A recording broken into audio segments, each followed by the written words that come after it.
Charitable trust Palus आयोजित मोफत सर्वधर्मीय सामुदायिक विवाह सोहळा।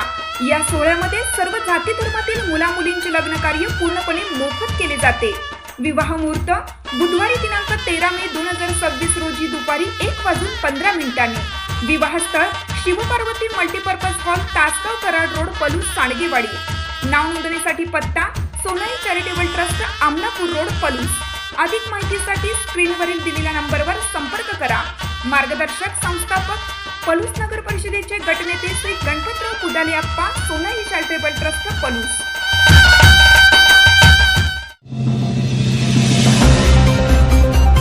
अवकाळीचे तात्काळ पंचनामे करून शेतकऱ्यांच्या खात्यात मदत जमा करा, स्वप्नील कुंजीर पाटील यांची मागणी। शिवसेना उभाटा गटाकडून शेती नुकसानीची पाहणी। सांगली जिल्ह्यातील पलूस आणि तासगाव तालुक्यात झालेल्या अवकाळी पावसामुळे आणि गारपीटमुळे शेती पिकांच्या अतोनात नुकसान झाले असून बळीराजा संकटात सापडला आहे। शिवसेना पक्षप्रमुख उद्धव ठाकरे यांच्या आदेशानुसार जिल्हा निरीक्षक स्वप्नील कुंजीर पाटील यांनी सांगली जिल्ह्यातील पलूस व तासगाव तालुक्यातील शेतकऱ्यांच्या बांधावर प्रत्यक्ष जाऊन पिकांची पाहणी केली। यावेळी त्यांनी शेतकऱ्यांना धीर देत प्रशासनाने विलंब न लावता तात्काळ पंचनामे करून मदतीची रक्कम थेट शेतकऱ्यांच्या खात्यात जमा करावी अशी मागणी केली आहे।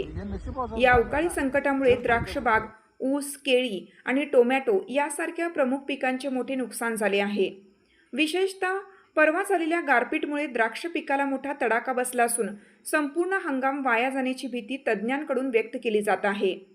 पाहणी दौऱ्यादरम्यान नुकसानग्रस्त शेतकऱ्यांनी आपल्या व्यथा मांडताना शासनाकडून लवकर भरपाई मिळवून देण्यासाठी शिवसेनेने पाठपुरावा करावा अशी विनंती केली। यावर बोलताना कुंजीर पाटील यांनी जिल्हाधिकारी, तहसीलदार आणि कृषी अधिकाऱ्यांनी तात्काळ कार्यवाही करण्याचे आवाहन करत शिवसेनेच्या वतीनं या प्रश्नावर सातत्यपूर्ण पाठपुरावा केला जाईल असे आश्वासन दिले।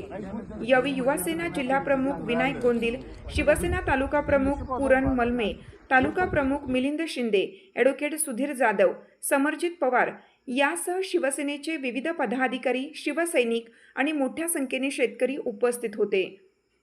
सांगली जिल्ह्यामध्ये तासगाव, पलूस या भागामध्ये 3 दिवसापूर्वी प्रचंड गारपीट झाली आणि त्याच्यामुळं त्या ठिकाणी असणाऱ्या शेतकऱ्यांचा ऊस असेल, भाजीपाला असेल आणि द्राक्षाची बाग असेल विशेषतः त्यांचं प्रचंड प्रमाणात नुकसान झालेले आहे आणि शासन दरबारी अजून कुठल्याही प्रकारची दखल घेतली जात नाहीये। काल आम्ही आदरणीय उद्धव साहेबांच्या आदेशानुसार त्या ठिकाणी शेतकऱ्यांच्या बांधावर जाऊन पाहणी केली। प्रचंड प्रमाणात नुकसान झालेले आहे आणि हे नुकसान भरून काढण्यासाठी त्या ठिकाणी असणारं शासन प्रशासन अतिशय हलगर्जीपणे राहत आहे।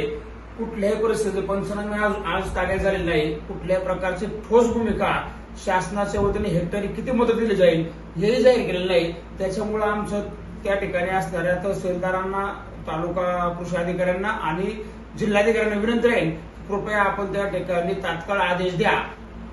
शेतकऱ्यांना त्या ठिकाणी नुकसान भरपाई दिली नाही तर सांगली जिल्हाधिकारी कार्यालयावर शिवसेना उद्धव बाळासाहेब ठाकरे पक्षाच्या वतीने शेतकऱ्यांसहित मोर्चा काढू हा आमचा अंतिम इशारा राहील। त्यामुळे कृपया त्या ठिकाणच्या प्रशासनाने तात्काळ शेतकऱ्यांच्या अकाउंटमध्ये गारपिटीमुळे नुकसान झालेल्या शेतकऱ्यांना आर्थिक स्वरूपात मदत करावी ही आम्ही त्या ठिकाणी मागणी करतो।